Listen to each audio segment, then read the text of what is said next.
Minkejja li tul il-kampanja elettorali Lorenz Gonzi kien tal-impressjoni li żieda fis-salarji li ħadu l-Ministri kienet irritornata jirriżulta li kienu biss euro minn kull 6 li ġew irritornati. Mhux biss imma kull meta kien mistoqsi, il-kap nazzjonalista Simon Busuttil dwar dan huwa dejjem qal li l-kwistjoni kienet riżolta u l-każ kien magħluq.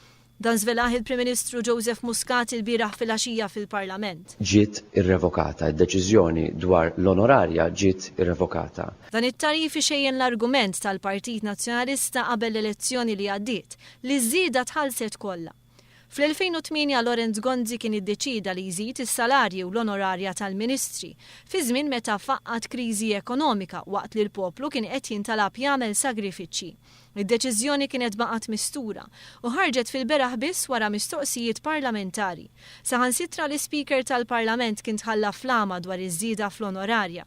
Oriġinarjament iż-żieda l-Ministru u s-Segretarji Parlamentari kienet ta' madwar 600 euro fil-ġimgħa. Din kienet fisser żieda ta' 70% jew 29,000 euro aktar mill-paga li kellhom il-Ministri u s-Segretarji Parlamentari qabel l-2008. Huma ħadu din iż-żieda bejn Mejju tal-2008 u Diċembru tal-2010. Dan ifisser aktar minn 1,300,000 euro f'żieda. F'Jannar tal-2011 din iż-żieda niżlet għal 500 euro. Sena wara ġie deċiż li ż-żieda tieqaf għal kollox u Lorenz Gonzi kien tax jifhem li kien se jkun hemm rifużjoni. Iżda r-rifużjoni li saret kienet biss id-differenza ta' bejn is-600 euro u l-500 euro fil-ġimgħa.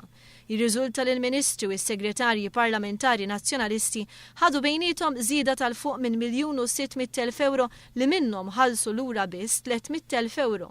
U jfisser li l-istess Ministri ħadu l-fuq minn 1,300,000 euro f'żieda. Sa dan it-tant stqarrija maħruġa mill-Partit Laburista tajt li l-kap tal-Partit Nazzjonalista għażel f'kampanja elettorali li jaħbi l-fatti dwar iż-żieda skandaluża li ħadu l-Ministri tal-Partit Nazzjonalista fil-leġislatura li għaddiet. Għal darba wara l-oħra kien mistoqsi biex jippubblika din l-informazzjoni, ma dana kollu baqa jaħbi l-fatti mill-pubbliku. Simon Busuttil jidher li ma tallem xejn mill-mod skandaluż kif il-Ministri ħadu żieda minn wara dar kulħadd, waqt li kienu qed jollu l-kontijiet tad-dawlu l-ilma.